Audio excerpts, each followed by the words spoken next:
তো আসসালামু আলাইকুম। তো সম্পূর্ণ ভিডিওটা দেখে যান। প্রিয় বন্ধুরা, হাসরের ময়দানে আমাদের প্রিয় নবী হজরত মুহাম্মদ সাল্লাল্লাহু আলাইহি ওয়াসাল্লাম কিভাবে তার গুনাহগার উম্মতের জন্য সুপারিশ করবেন এবং যারা নিজেদের গুনাহের কারণে জাহান্নামে প্রবেশ করবে তাদের কিভাবে সেখান থেকে বের করে আনবেন। বন্ধুরা, এমন এক সময় আসবে যখন পৃথিবীতে আল্লাহর নাম নেয়ার মতো আর কেউ থাকবে না। গোটা পৃথিবী শিরকে পরিপূর্ণ হয়ে যাবে। তখন আল্লাহ তাআলা হজরত ইসরাফিল আলাইহিসসালামকে সিংগায় ফুঁক দেওয়ার আদেশ দিবেন। আল্লাহ তাআলা পবিত্র কুরআনে বিভিন্ন স্থানে কিয়ামতের ভয়াবহ দৃশ্যের বর্ণনা দিয়েছেন। তার মধ্যে সবচেয়ে ভয়ঙ্কর দৃশ্য হবে যখন ইসরাফিল ফেরেশতা সিংগায় ফুঁক দেবেন। এই ফুঁক এতটাই প্রচণ্ড হবে যে আসমান ও জমিনের সমস্ত সৃষ্টি বেহুশ হয়ে পড়বে।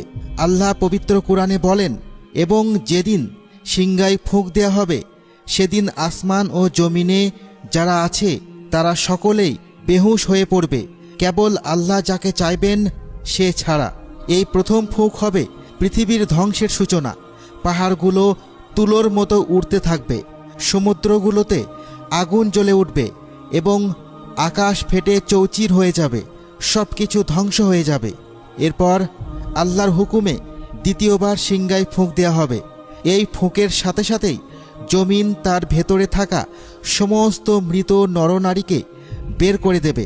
আল্লাহর রাসূল সাল্লাল্লাহু আলাইহি ওয়াসাল্লাম বলেছেন, এরপর আল্লাহ জমিন থেকে এমন এক বৃষ্টি বর্ষণ করবেন যার ফলে মানুষ সবুজ ঘাসের মতো পুনরায় জীবিত হয়ে উঠবে। হজরত আয়েশা রাদিয়াল্লাহু তাআলা আনহা বর্ণনা করেন যে তিনি রাসূলুল্লাহ সাল্লাল্লাহু আলাইহি ওয়াসাল্লামকে বলতে শুনেছেন, কিয়ামতের দিন মানুষদেরকে খালি পায়ে, খালি গায়ে এবং খতনাবিহীন অবস্থায় হাসরের ময়দানের দিকে একত্রিত করা হবে। আমি আর্জ করলাম, হে আল্লাহ রাসূল, নারী পুরুষ সবাই কি একসাথেই থাকবে? তারা তো একে অপরের দিকে তাকাবে।